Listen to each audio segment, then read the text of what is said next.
এখানে আমরা চলে যেতেছি। এখানে যারা আছে এখানে হচ্ছে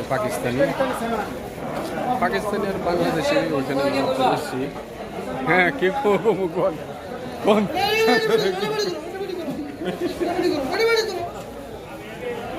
এটি কাঠি বাংলাদেশি শার্ট, ওইখানে দাম একদম সস্তা। মূলতভাবে ওইখানে আসলে আসা হয় না। আমি ঘুরতে আসছি, কথা বলতেছি আসো কারণ বাজার থেকে ঘুরে আসছি।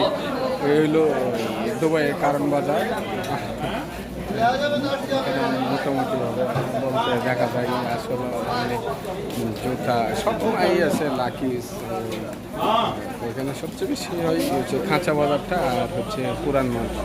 পুরান না নতুনই দেখতে দেওয়া যায় পুরান মার্কেট। পুরান মার্কেটও আছে, পুরান মাল বিক্রি হয় আর কি।